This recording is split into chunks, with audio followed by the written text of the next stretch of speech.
हाँ तो प्यारे बच्चों, अब हम विद्युत धारा का छठवां लेक्चर जिसमें ओम का नियम पढ़ेंगे लेकर आ चुके हैं और हम आसान भाषा में ओम के नियम को समझेंगे कि वास्तव में ओम ने क्या बताया हमको।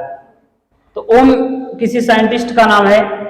ओम एक साइंटिस्ट हैं जिन्होंने इलेक्ट्रिसिटी के बारे में बताया, विद्युत धारा के बारे में बताया। उन्होंने अपने एक्सपेरिमेंट के दौरान यह देखा कि जब उन्होंने कोई एक छोटा सा चालक तार लिया।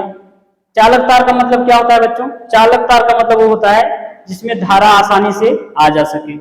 जब उन्होंने छोटा सा चालक तार लिया और उस चालक तार में धारा प्रवाहित किया, तो धारा प्रवाहित करने के बाद उन्होंने यह देखा कि जो उसमें धारा प्रवाहित हो रही है उस चालक तार के सिरों के बीच जो विभवांतर उत्पन्न होता है उसके समानुपाती होती है।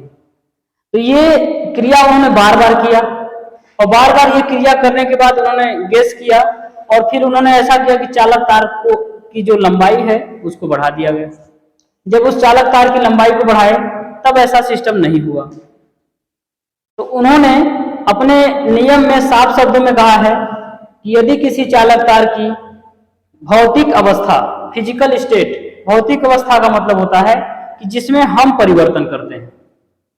जैसे क्या होगा, यदि हम चालक तार को क्या कर सकते हैं? लंबा कर सकते हैं, और चाहे तो चालक तार को मोटा कर सकते हैं, और चाहे तो चालक तार को हम गर्म कर सकते हैं, ताप दे सकते हैं। अगर ऐसी चीज को हम न करें तब के लिए उन्होंने कहा कि चालक तार में बहने वाली धारा उसके सिरों के बीच उत्पन्न विभवांतर के समानुपाती होती है। इस तरीके से बात को उन्होंने बताया और उसी बात को हम उनके कथन के द्वारा, उनके स्टेटमेंट के द्वारा समझेंगे, जिसको ओम के नियम के नाम से जाना जाता है। कि वास्तव में अगर कहा जाए तो क्लास 10th या क्लास 12th के बोर्ड एग्जाम के लिए ओम का नियम बहुत ही जरूरी है। ओम का नियम जितना पेपर के लिए आवश्यकता है उसको उतना अपने रियल लाइफ में समझने के लिए भी आवश्यकता है कि वास्तव में ओम जैसे साइंटिस्ट ने हमको क्या किस चीजों से अवगत कराया। तो ध्यान से समझेंगे। यहाँ पर ओम ने नियम में अपने बताया है, एक का स्टेटमेंट है। उन्होंने क्या कहा है?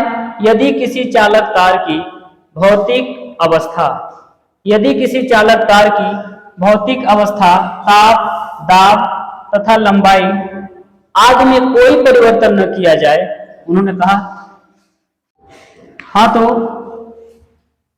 ताप, दाब तथा लंबाई आदि में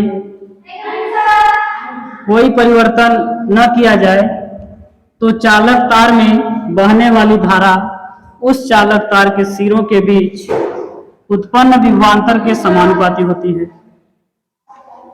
तो इन्होंने अपने ओम के नियम में, ओम ने अपने स्टेटमेंट में, अपने कथन में ये बताया कि यदि किसी चालक तार की भौतिक अवस्था, भौतिक मतलब फिजिकल, दाब, लंबाई आदि परिवर्तन तो तार के सिरों के बीच बहने वाली धारा उस चालक तार के सिरों के बीच उत्पन्न विभवांतर के समानुपाती होती है। अर्थात यहां से उन्होंने बताया भी समानुपाते आई। भी समानुपाते आई का मतलब होता है कि यदि मैं इसमें से धारा का मान इंक्रीज करूं मतलब बढ़ाओ, तो विभवांतर का मान ऑटोमेटिक बढ़ जाता है। यदि मैं धारा का मान घटा दूं तो विभवांतर का मान ऑटोमेटिक घट जाता है। ध्यान से समझेंगे। जो दाहिने तरफ होता है उसको बढ़ाने पर बाएं तरफ वाला ऑटोमेटिक बढ़ जाता है, और जो अगर दाहिने तरफ को घटा रहे हैं तो बाएं तरफ वाला ऑटोमेटिक घट जाएगा। कब ऐसा होता है? जब ये एक दूसरे के डायरेक्टली प्रोपोर्शनल हो, अर्थात समानुपाती हो, तब।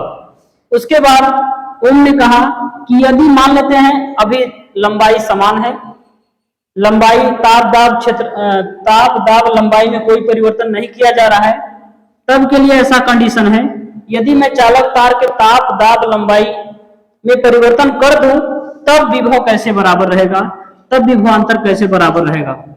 तब के लिए उन्होंने बताया कि भी अगर मैं इस समानुपाती के चिन्ह को हटाता हूं तो यहाँ पे एक नियतांक आर आता है, यहाँ पे R और ये हो जाएगा इंटू आई।